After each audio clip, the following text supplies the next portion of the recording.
Hello, everyone. This is Jess Elmquist. Welcome to the executive webinar put on by Phenom. The first question I have for you today is, how are you? I ask you that question because the title of our session today is It's Okay Not to Be Okay. And we're going to talk about key strategies to foster mental resilience at work, because you know mental health is a conversation that is becoming more and more prevalent at work every single day. But keep that question in mind. How are you today? And as you think about it, because most likely you're a leader or you're supporting other people and you're on this webinar to watch, to learn, because there's things that you're responsible for, but you're also responsible to yourself. And we'll probably talk a little bit about that today because I have some amazing guests with me today. You can see here we have Michelle Kligman and Jen Elmquist. Hello, both of you. How are you this morning? I think for both of you. Hi, good morning. Good morning. Good morning. Michelle, let's start with you. I am so excited to have you on the call because not only are you an HR professional, but you have invested massive amounts of time of education and formal learning to become a professional in mental health. Tell us a little bit about your background, where you're at, and why you're kind of focused on this topic. Thanks, Jess. Well, good morning. I'm so happy to be here with both of you to talk about this really important subject, which is mental health. So I started my career actually in mental health. I actually went to school to become a clinical psychologist. And I actually practiced as a clinical psychologist for a while in New York City, had my private practice for about 5 years. And then I kind of, tripped into this HR world and became fascinated with it. Yeah. And just love the ability to really work with people from a different angle, which is how do you really fully optimize somebody's potential and how do we apply that to the workforce? So I've been with Jackson Health System down in Miami, Florida for about 11 years now. And it's been a great journey. And this subject is so relevant to the workplace now more than ever. So yeah. Awesome. Thank you. And that's one of those commonalities that I thought was going to be so important to have both you and Jen here today, because both of you practiced clinicians, within private practice, which is a really important element, I think, of this conversation around May being Mental Health Awareness Month and whatnot. So Jen, take it away. Tell us a little bit about yourself. Thank you, Jess.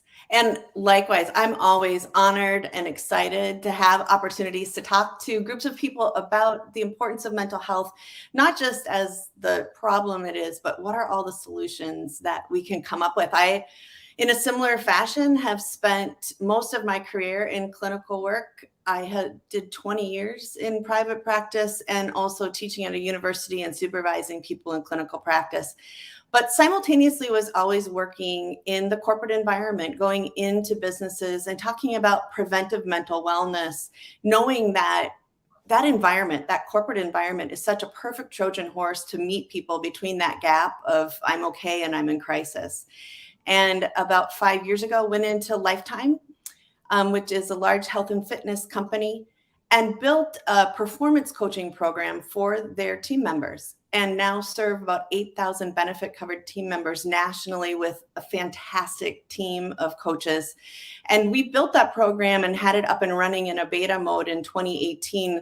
Little did we know what was going to come down the pipe with everything that, occurred with the pandemic and all of the other issues that flowed from there.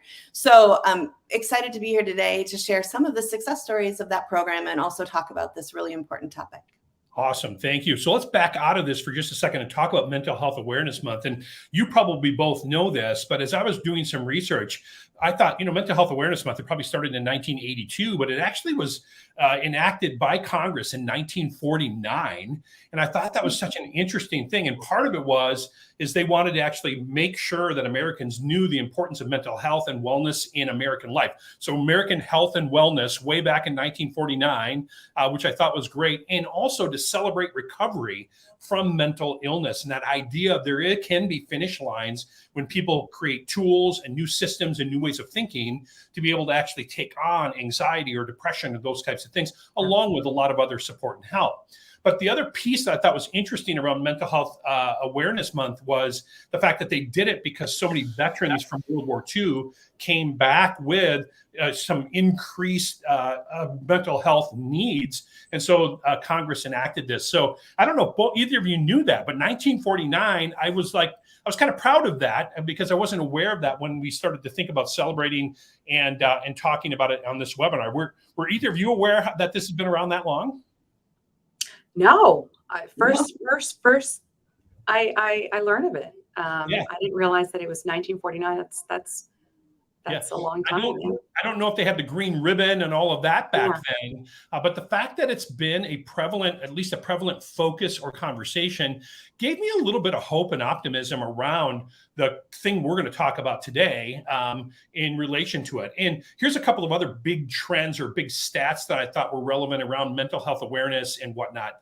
And that we know in America today, over 12 billion, get that, 12 billion working days are lost every year based on depression and anxiety, and $1 trillion per year in lost productivity. And I'm preaching to the choir because both of you are, working inside of organizations, and you're seeing that real time one-to-one with the people that you're supporting and helping.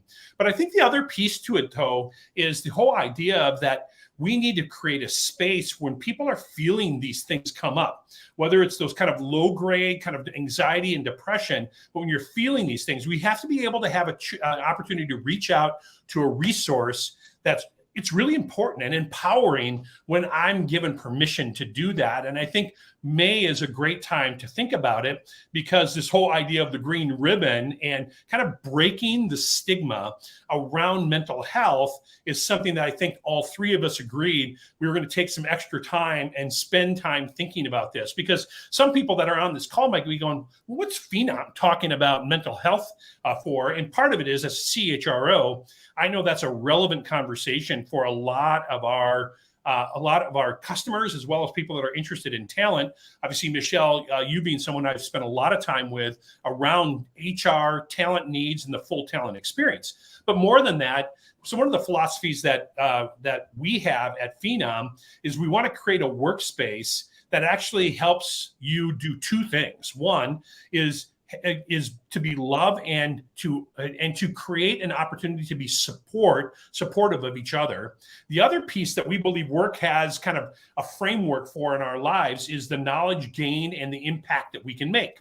So if we can create context at Phenom to be able to do those two things, right? That we can create an opportunity to feel love and support, as well as knowledge and impact, we know that we're actually winning for more than just a bottom line thing. Because at Phenom, we want to help 1 billion people find the right job. But to do that, we have to put our money where our mouth is too. So one of the things that we've done as we start this conversation, and I've got a question for Michelle to start with, is Phenom every year offers $1,000 for each employee to use at their discretion for them or their family for mental health specifically. And we've had a really great use of that program since we've kicked it off. So we know now that our guests have these amazing backgrounds, not only amazing backgrounds both as a clinician, but also in corporate America. And when we think about that, why is it so important right now? And Michelle, I'll throw this at you. When we think about, it feels like the contract between companies and employees is changing. We used to have this engagement contract where we're like, get more of your discretionary effort at the office. And I feel like we've moved into this lifestyle contract between employers and employees. And it's not just about work-life balance. And you have some perspectives on work-life balance. What do you think? Why is it that companies are making a big push around the lifestyle contract, and this whole idea of work-life balance is being challenged, I think, a bit? I think that the pandemic was a huge lesson for all of us in terms of where we had a moment in time where everything stopped, where we had the opportunity to really evaluate our lives. What are we doing with our lives? Are we really happy? Do we love what we're doing? Do we like what we're doing? And it kind of gave people permission to talk about that in the workplace whereas those conversations weren't happening as prevalent in the workplace. And it kind of allowed those conversations to start occurring. Really, really interesting, because we've seen kind of pre-pandemic, during the pandemic, and now post-pandemic, a lot of conversations about mental health and how the pandemic has impacted people and people at work. And I know that the U.S. Surgeon General issued new guidance in, I think it was May of 22, and he outlined how, list of things: long working hours, limited autonomy, low wages. They're not just driving the U.S. labor shortage, but they may actually be at the heart of the nation's mental health crisis. And we are kind of in a mental health crisis. So I think all of that has really propelled organizations to look at mental health in a different way, not just as it relates to productivity, because you mentioned, Jess, absenteeism, how can we get the most out of the worker bee? It's switched. We're starting to look at productivity in a different way. And I think that's all good and very relevant to where we are today. Yeah. And Jen, I'd love your response. But before that, just a quick caveat, as you both, our listeners probably saw, is that Jen and I share a last name. And so Jen and I are married. But one of the reasons that I wanted to bring Jen on is that she has some really good practical data we're going to look at, because she has done some amazing things with Lifetime. So just wanted to put a caveat out there as well. But Jen, take it away. Your thoughts on what Michelle had to say? Well, we have moved from that conversation of work-life balance to work-life harmony.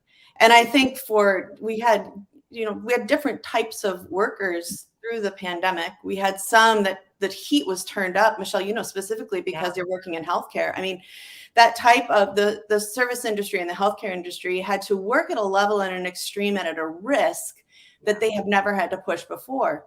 We had other people that actually got to pull back in a relative sense, in the fact that they had a chance to finally look at, can I actually integrate home and work? Can I work remotely? What does that look like? What does that feel like?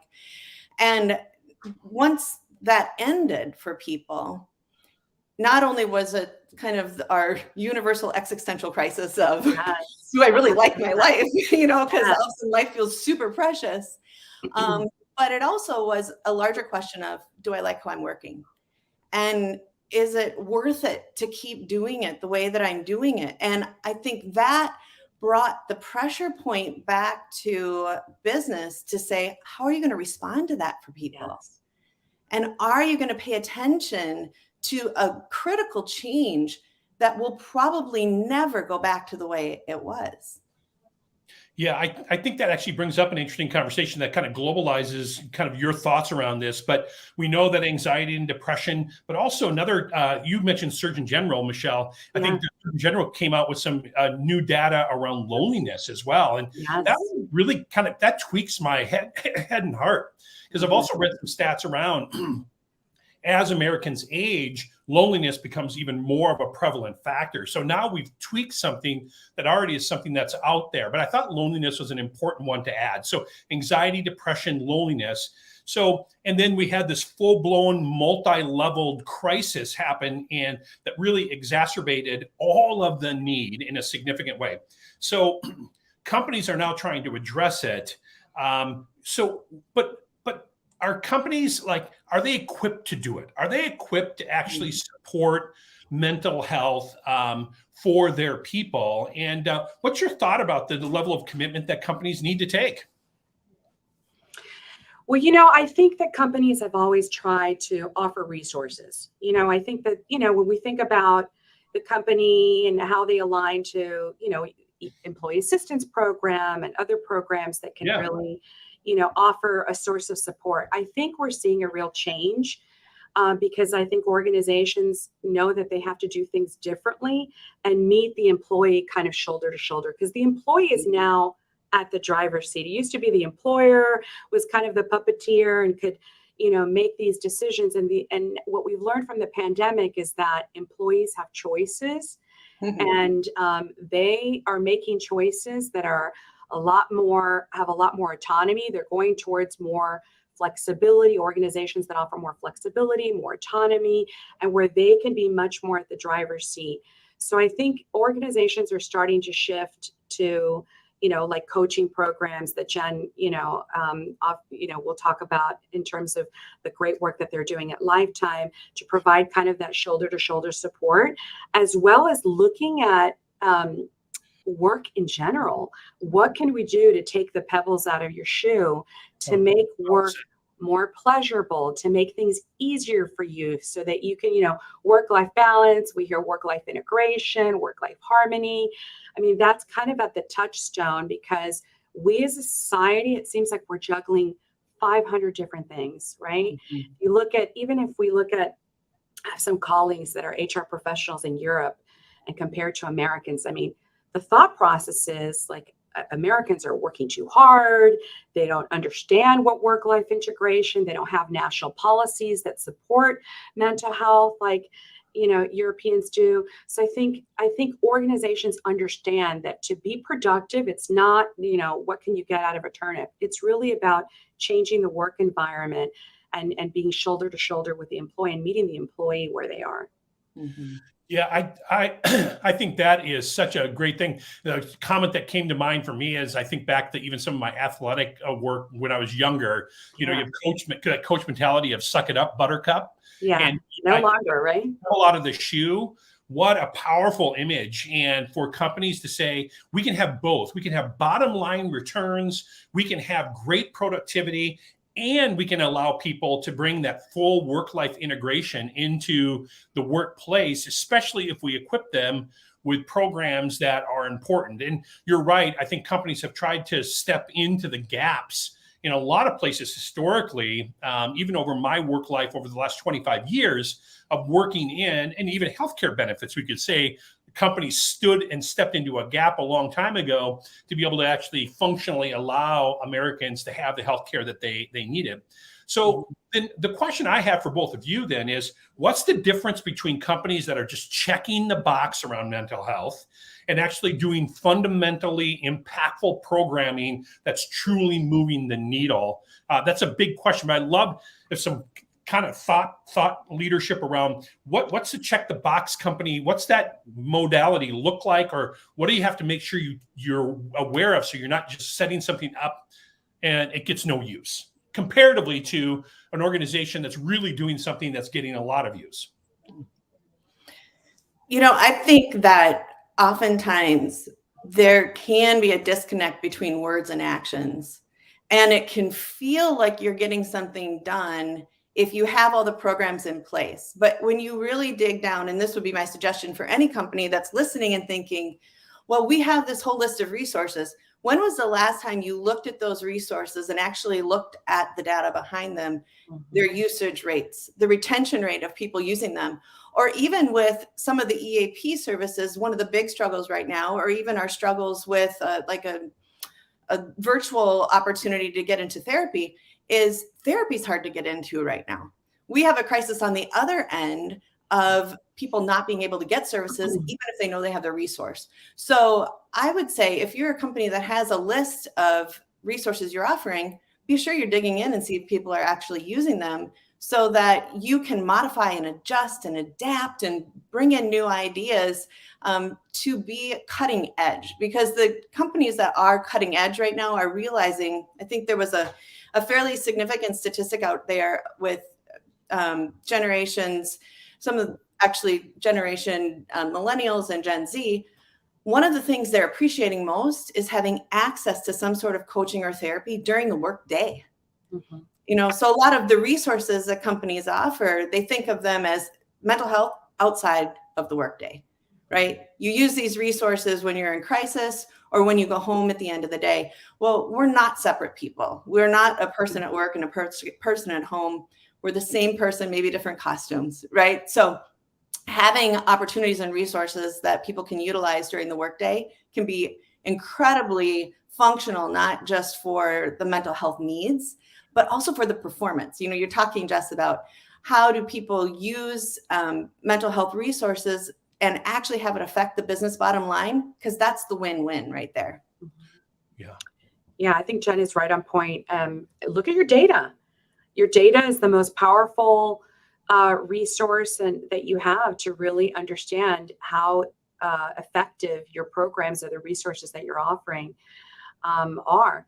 I love what one of our employees said during one of our town halls, and this issue of mental health came up, and he said, it's so interesting that we're expected to bring the work home with us, but we're not expected to bring our home life or anything that's going on to work. And how is that equitable? Yeah. So it's very interesting also the generational differences in terms of how generations view mental health at work. I saw a staggering statistic the other day about the incidence of depression and anxiety between the ages of 17 and 25 compared to other generations. And I mean, the trend line is like this, where the other generations are pretty flat. And that's the generation that's entering our workplace. I mean, they seem to have more of a struggle with mental health issues than, baby boomers or Generation X. So very, very different mindset as it relates to their perspective on mental health, which means that, we've got to be listening to their feedback and looking at our data much more closely as it relates to the utilization and the effectiveness. Love it. So if I hear both of you right, really be pragmatic on checking your own data of what you currently have at hand and if it's being used or not. Kind of accepting the brutal facts that you might have some window dressing, but there may be no substance. Or like they say in Texas, all hat and no cattle. And you got to be really pragmatic about that, right? I love that. What is that? No hat, no, what is it? No hat? You can take that one. You can take that I one. love that one. I'm going to take that one. And then being open to flexibility with utilization during the work day, making sure that people have access to things that make sense to them when it makes sense to them, rather than actually confining it to before and after. I hear is another way that you can go from kind of checking the box to making something real. Dollars to performance. What's the current outlay of cash for all of these little programs? Could you do something more significant there? Making sure you understand the new perspective of the generations walking in, Michelle, I think that's a really good point. Are you looking at it from your own framework and because you're the person that's in charge, or are you looking at it from the user's point of view, bringing whole self to work, and then being able to really be able to champion that as a narrative to make it work? I also think about creating something that's palatable for the user, because I think we can talk about destigmatizing mental health, but as an individual, I don't want to talk about my mental health, right? I want to have this webinar, but I don't want to talk about my own issues, right? And so I think, Jen, this is an interesting question, because that was one of the things that you started to define in the performance coaching program that you created at Lifetime. Because reducing the stigma of mental health is a big passion area for you. But talk a little bit about the big difference makers in the Lifetime, the performance coaching, because that does help. I think the very nature of that helps it be not a check the box moment, but a true pragmatic game changer inside of the work at Lifetime. Well, when I went into Lifetime and we started to ideate, what do we build? What's great is Lifetime as a brand is this healthy way of life company. So we were really looking at, so much of the benefits of our clubs as the physical workout. What is the workout for the mind? And when we thought about it, it came down to what we ended up calling holistic performance coaching, which is the components of your physical health, your nutrition, your exercise, your sleep, your relationship quality, and your mental wellness, well-being all actually contribute to the performance, your mental performance, your relational performance that you can show up with at work.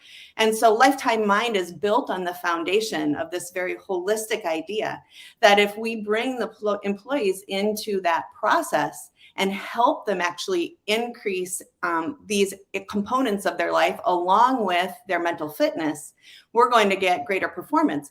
And they see performance both personally and professionally, while the company also then gets the benefits of that. So we really conceptualize a holistic approach.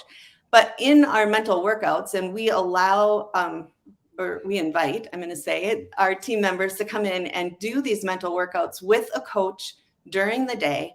We have put together a mindfulness-based cognitive coaching program.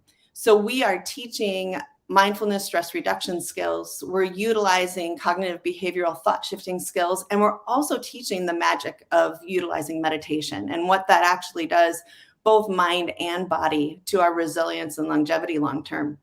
So in building out that program, we created an opportunity for people to come in during the day, just like they may go to the gym and do their workout. They can come in, meet with a coach, or they can meet with a coach virtually and do these mental workouts around whatever goal they're bringing to it. It could be a personal goal that they want to reach, or it could be a professional goal. A lot of times we're working with people strategizing in the moment in the workday. You know, I have to go have a conversation with my boss about my succession. Can you help me talk through that and think through that? Or it might be our managers. One of my favorite statistics is 67% of our users in the program are leaders. And what I know is when we're teaching leaders mental fitness, there is a trickle-down effect into the downline, and it becomes a common shared language when we have a whole team using LT Mind together. Yeah, and I think the coaching piece, you know, the calling it coaching reduces the stigma. You have live coaches that are inside the organization, so they understand the culture. That's a pretty powerful component of the program. And Michelle, in your, if you think back to even your private practice, but more than that, just in general as a senior HR talent executive, do you see the power of kind of having people that could know the culture of, for instance, Jackson, right, and then be able to say, I kind of live and breathe in your water. So like I can really help you in that situation. Yeah, no, for sure. And I think what a powerful statement for an organization to say, just alone, we're going to do this on work time. I mean, that's such a powerful statement in and of itself, which means, no, this isn't your problem. This is something that we're solving for together. And we're going to give you all of the tools and the resources to be able to, solve for this together. I think, and just understanding the culture, culture is very nuanced, as you know. And sometimes how you navigate those waters and the water we swim in is very different if you're sitting from the outside and giving that coaching kind of shoulder to shoulder inside. So I think that's a very powerful message for an organization, but it's also very, very effective. Some of the other things that we also try to focus on is, do we really mean what we say when we, talk about mental health? Obviously, providing that on-site live coaching is a powerful message. The other piece that we look at, and Jackson has been kind of flirting with some of this, is what can we put in policy to put some guardrails around, the stressors that we currently have. So what does that mean? What is the expectation? We're a 24/7 operation. We don't close down. So what does that mean for our leaders or for our employees in terms of email, when it's appropriate to respond to email? When is it appropriate, to not answer the phone? I mean, what are some of those things that we can be very explicit so that leaders don't feel bad about, hey, it's a Saturday, I'm not going to pick up the phone, or, hey, I'm going to delegate it to this person, because even though you try to put some guardrails around that, there's always in the back of your mind, well, my leader's going to think poorly of me, or I'm not going to be. So, I mean, some of those very kind of low hanging fruit that you can do as an organization to put some parameters around balance, put it in a policy, I think could be very effective as well. Policy creating culture, right? Permission. That's a powerful idea. And if we talk about, the biggest things that companies are facing, I thought it would be fun to bring up a couple of stats, because they're very principled around the kind of the key things that both of you are saying are the areas that we need to focus on. So there's a slide that I wanted to bring up about the top 3 positive outcomes of Lifetime Mind. I wanted to have both of you react to it. So Jen, take us through quickly of this idea of these 3 elements and the outcomes that you saw in your program over the last 5 years. And then let's have both of you kind of respond to it. Well, when we have someone come into the coaching program, they do an assessment, a pre-assessment, and then after 5+ coaching sessions, they do a post-assessment. Although some people will stay in our coaching program for 1-2 years as they continue to build a relationship with their coach. But these are the 3 top positive outcomes that have come out of the program. And first being, and what I like about it is actually they align with the larger conversation. If you go on LinkedIn on any given day right now, you're hearing these words: mental health is important in the workplace, people are burning out, and people are lonely. Right. So how are we going to actually work to address those things? And what we found is that this program did address all of that with an increase in all of those categories. So that mental health focus, burnout prevention, in teaching those stress and mood management skills, and then relationship resiliency, which was a huge and maybe somewhat of a surprising outcome when we realized that people would say prior to coming into the program, they had struggles with relationships at home or relationships at work. Yeah, this statistic is great. 58% of people saying they were having difficulties in relationships. And after the coaching, 83% actually saying that their relationships had improved both at work and at home. And then underneath that, what you see is a growth on the Likert scale of their connection in community. And when we think about loneliness, I think about loneliness, I'm thinking about the fact that it is an outcome of anxiety and depression. When you're feeling anxious or depressed, your initial response is to isolate yourself, and loneliness is not being alone, it's feeling alone. And so the more we can have people feeling in the office, seen, heard, known, the more we're going to remedy some of those concerns around loneliness. Michelle, before you respond, I just want to let our listeners know too that in these last few minutes, we're going to take questions. So if you do have questions, you can put those into the chat, and we'll make sure that we funnel those here in the last few minutes as well. So Michelle, thoughts on those stats, those outcomes, and those main focuses for that COPRA program? Yeah, I mean, those are impressive stats in terms of being able to really kind of shift the needle there. I mean, burnout is one of the things that kind of shouts out at me, but all of them, right? Resiliency, working relationships.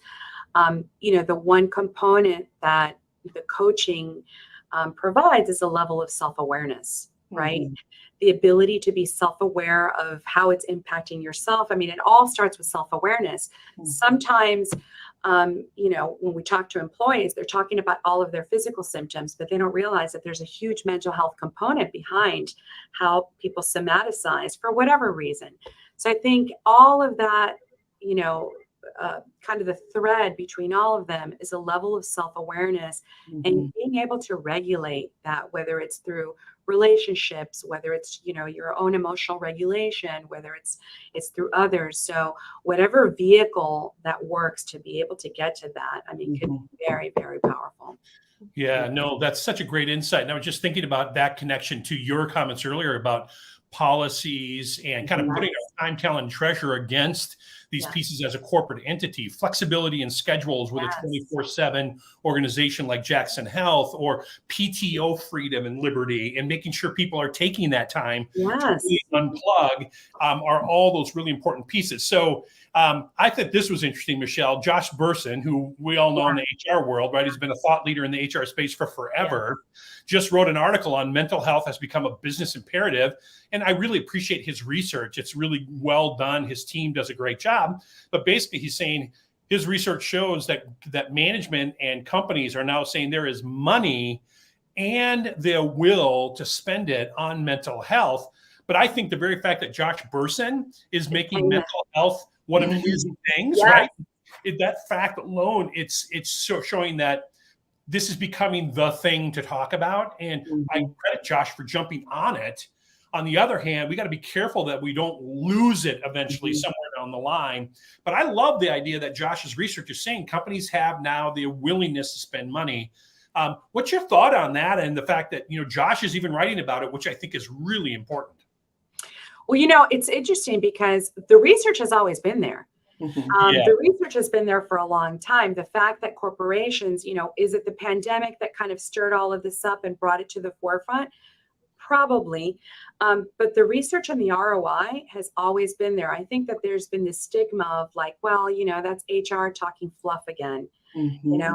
That's really changed. And I'm happy to see that Josh Burson is putting that front and center, and that more organizations are realizing the ROI. I mean, just having the conversation with somebody. I mean, there was somebody that came to us that was, very adamant about this person, was going to apply for FMLA, didn't want this person to apply for FMLA. And I said, well, when you dig down a little bit deeper, the person was going to apply for FMLA just because they needed a schedule change and they needed, some accommodations met. If we accommodate the schedule, person doesn't have to apply for FMLA, so little things like that.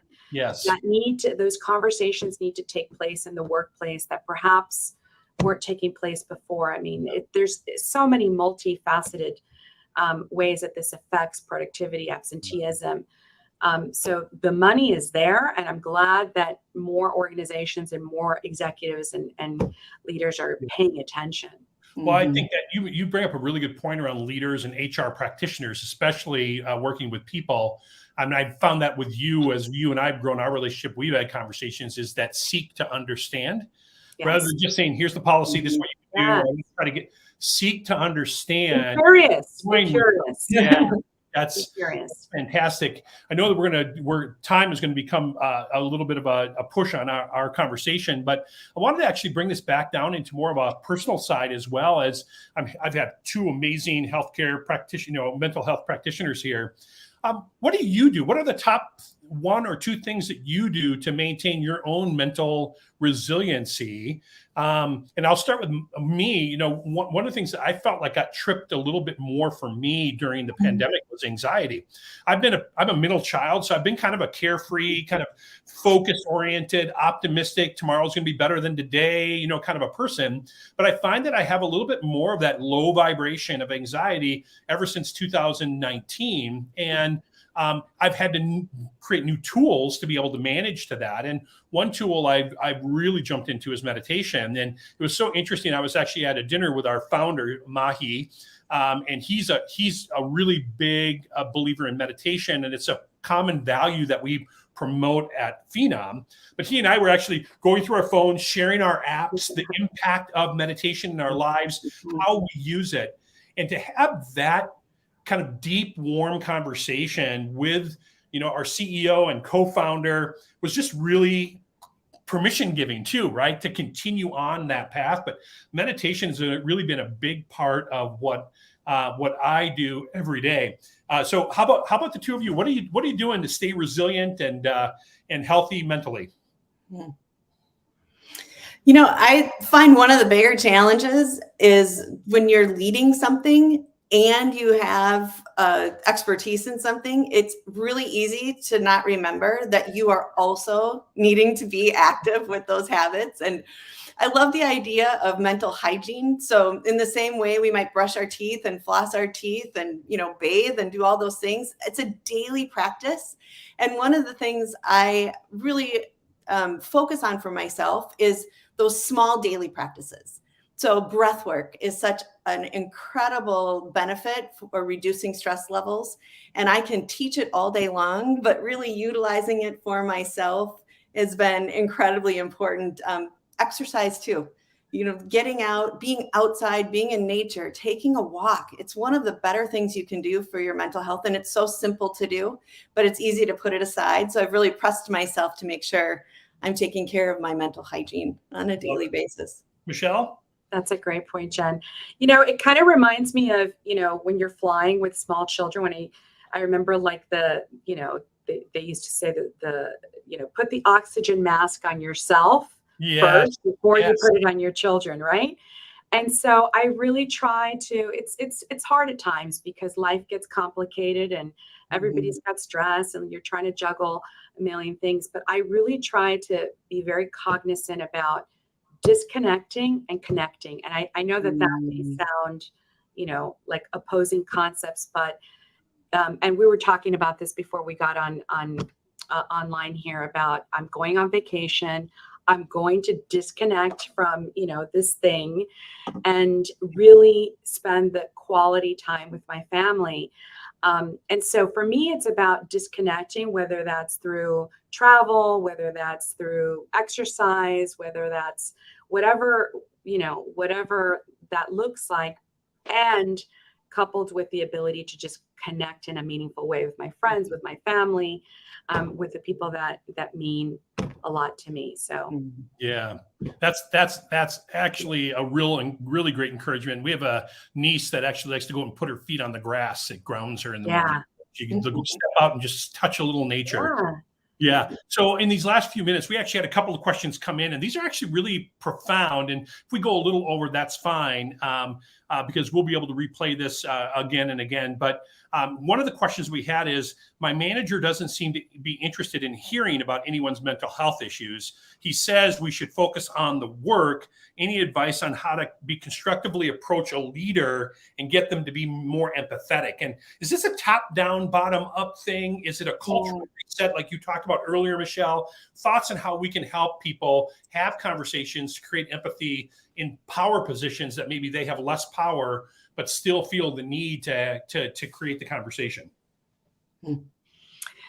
I would say that you've got to approach the right leader, not necessarily maybe your leader, because he may not be ready to receive that information.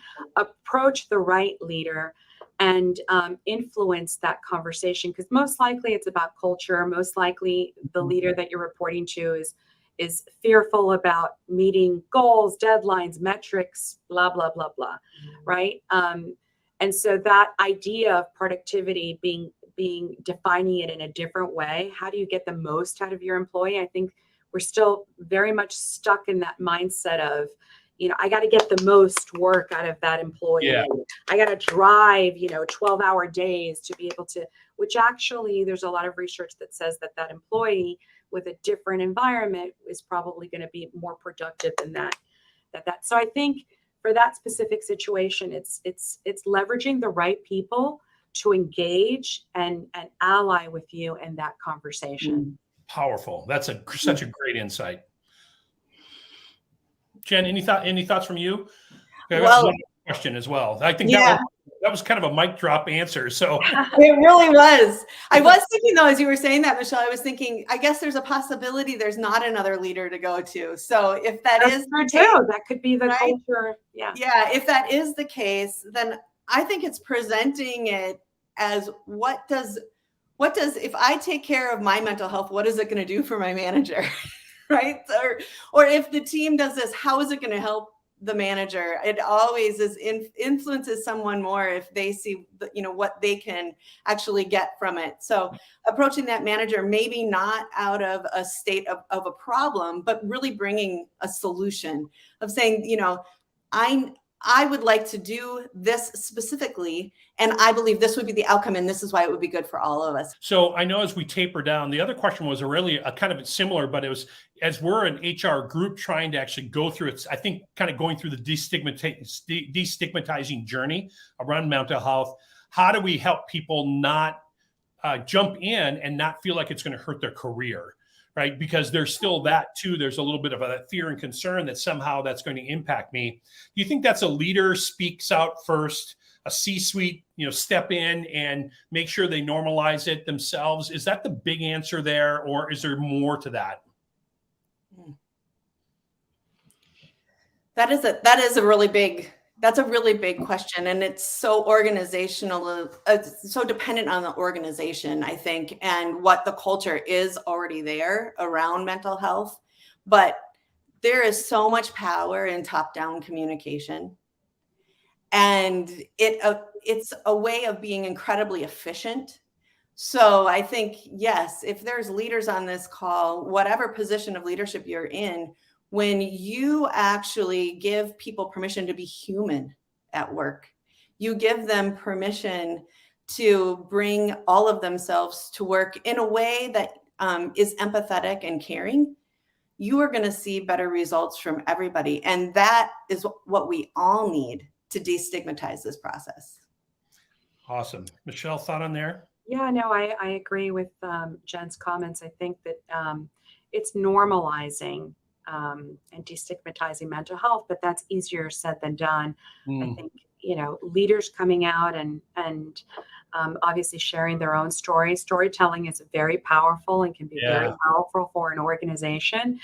But it's really up to the organization to make it a priority and define what that looks like for them.